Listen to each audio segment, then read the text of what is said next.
Bonjour à tous et bienvenue dans cette nouvelle vidéo de Quantique Laravel.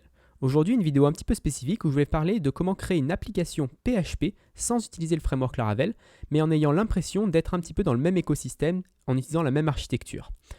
Généralement, dans nos applications Laravel, on utilise, dans le Composer.json, on a Laravel Framework avec la version qu'on utilise. Ce qu'il faut savoir, c'est que ce package-là, ce packagist, en fait, c'est un ensemble de plus petits packages qui peuvent être installés individuellement. Donc si on regarde ici dans Laravel Framework Composer.json, dans notre vendor directory, donc ça c'est le Composer.json de Laravel Framework, et bien on regarde tout en bas, on voit qu'il replace, donc il remplace tous ces packages individuels, donc Illuminate Auth, Illuminate Broadcasting, Illuminate Bus, etc., etc. Donc tous ces packages-là, vous pouvez les retrouver également sur GitHub dans l'organisation Illuminate. On les voit tous ici, et vous pouvez les installer du coup individuellement dans votre Composer.json.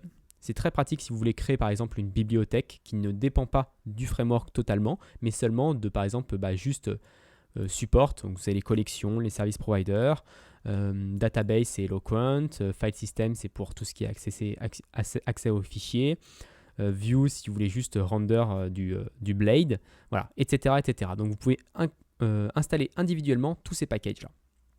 Aujourd'hui, quel est mon cas d'usage?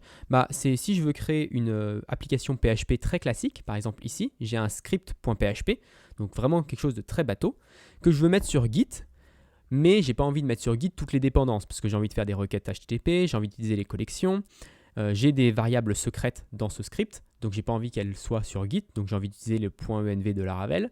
Et donc, pour faire tout ça, j'ai besoin de récupérer certaines dépendances, mais j'ai pas envie de récupérer tout Laravel Framework parce que c'est pas une application web, ça sera juste utilisé en ligne de commande. Donc pour faire ça, dans mon composer.json, j'ai juste requis Illuminate Support pour pouvoir utiliser les collections, Guzzle pour pouvoir faire des requêtes HTTP, vlucas php.env, donc ça c'est pour gérer le .env. C'est pas quelque chose qui est propre à Laravel, le .env, c'est quelque chose qui est géré par cette bibliothèque là, et qui est d'ailleurs une bibliothèque qui est tirée de Ruby. Donc vous pouvez la retrouver également sur GitHub, ici. Donc cette bibliothèque-là qui permet d'avoir un fichier .env qui contient vos variables secrètes. Vous pouvez l'installer donc avec Composer. Vous pouvez la charger avec ces deux lignes-là. Donc ça, c'est fait automatiquement par Laravel lorsqu'on est dans une application classique. Mais si vous êtes dans une application, on va dire, indépendante, vous devez les faire manuellement. Mais ce n'est pas trop compliqué. Là, on le voit tout au début.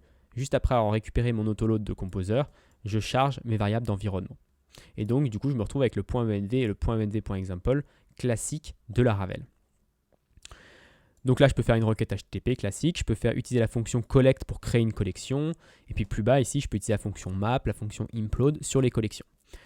Donc là, j'utilise qu'un seul composant, mais par exemple, si je voulais utiliser Eloquent, je pourrais juste en téléchargeant illuminate/database. Si vous voulez faire une application plus complexe, parce que là c'est vraiment une application très simple, c'est juste un fichier PHP que je vais exécuter en tapant PHP mon fichier.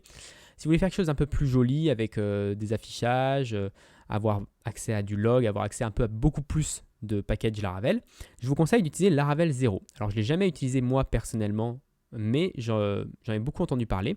Donc c'est vraiment le framework web Laravel, mais optimisé pour la ligne de commande.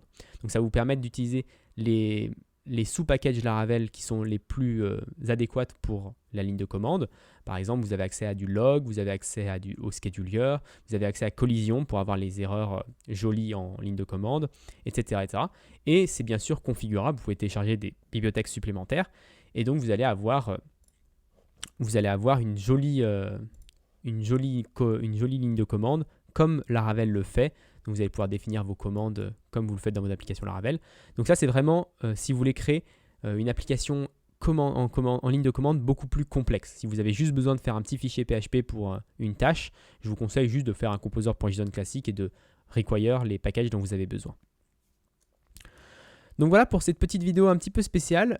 J'espère qu'elle vous a plu. Si elle vous a plu, n'hésitez pas à vous abonner à la chaîne et à partager cette vidéo, ça aide toujours.